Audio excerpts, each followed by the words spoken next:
प्रश्न है, एक पिंड 20 मीटर पर सेकंड के वेग से ऊर्ध्वाधर ऊपर की ओर फेंका जाता है। ज्ञात कीजिए पिंड की अधिकतम ऊंचाई, यात्रा का कुल समय, पृथ्वी से वापस टकराते समय पिंड का वेग, और हमें एक हेल्पिंग फिजिकल क्वांटिटी दी गई g=10 मीटर पर सेकंड।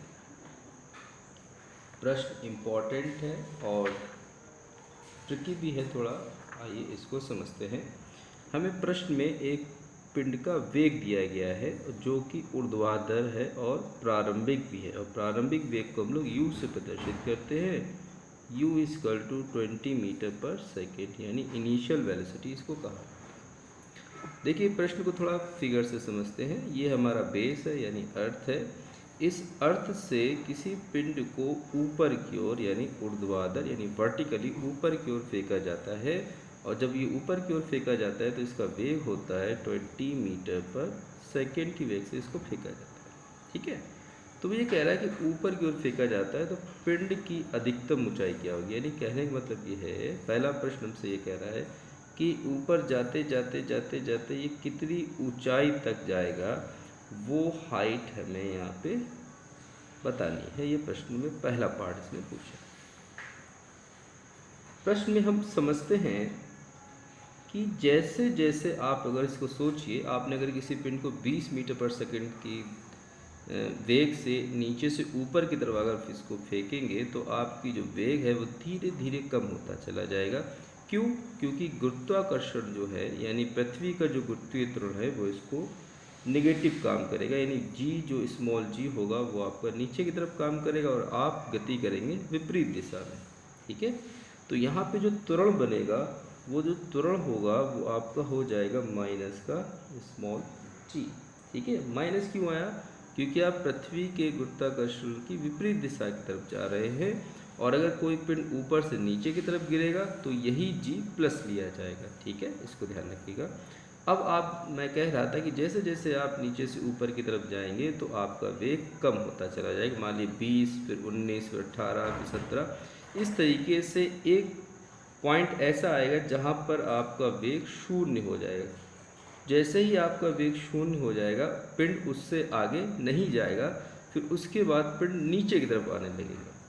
तो जहाँ पर पिंड का वेग शून्य होगा वही उस पिंड की अधिकतम ऊंचाई होगी, यानी जहाँ पर अधिकतम ऊंचाई होगी वहाँ पे अंतिम वेग हमारा क्या होगा, 0 मीटर पर सेकेंड। ये यहाँ पे हिडन कुछ बातें थी जो मैंने आपको बताई, और इम्पोर्टेंट टर्म्स भी थे ये आपके। अब इसके लिए हम लोग कौन सा न्यूटन का समीकरण यूज़ करेंगे। बेसिकली हम लोग न्यूटन का इक्वेशन जानते हैं, v² = u² + 2as। ये जो समीकरण होती है, ये समीकरण होती है क्षैतिज दिशा में गति के लिए, लेकिन हमारा पिंड किस दिशा में काम कर रहा है, वो ऊर्ध्वाधर काम करता है। तो जब ऊर्ध्वाधर काम करेगा तो इसी समीकरण को हम लोग इस तरीके से लिखेंगे, v² = u² + 2gh। ये समीकरण हमें यहाँ पे यूज़ करनी होगी। अब जो यहाँ पे वैल्यू दी गई है उसको यहाँ पे रखते हैं। अंतिम वेग हमारा पिंड अंतिम ऊंचाई जो होगी, अधिकतम ऊंचाई होगी, वहाँ पे कितना हो जाएगा, शून्य हो जाएगा। और जो प्रारंभिक वेग था वो था 20 मीटर पर सेकेंड, उसका स्क्वायर प्लस का 2, और g की वैल्यू यहाँ पे माइनस ली जाएगी, -g, और h हमें यहाँ पे फाइंड करना था। ठीक है, तो इसको देखते हैं। 0 का स्क्वायर 0, 20 का स्क्वायर आपका हो जाएगा 400 -2, और g की वैल्यू हमें इस क्वेश्चन में दी गई है 10, और h हमें फाइंड करना है। इस माइनस को जब उधर भेज देंगे तो ये प्लस हो जाएगा, 20, 2 × 10 = 20 हो जाएगा, 20h = 400। अब यहीं से हम लोग इसको निकाल लेते हैं, h = 400/20। तो आप देखेंगे जो हाइट आपकी आएगी 20 मीटर, ये आपकी अधिकतम ऊंचाई है।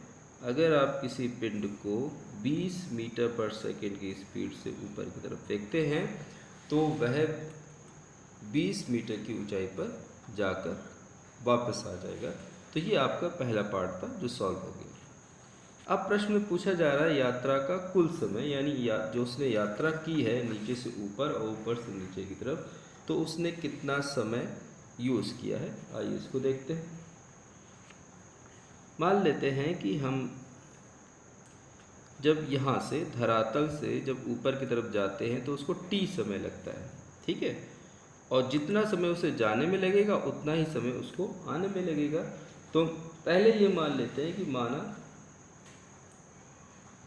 माना पिंड स्मॉल t समय में अधिकतम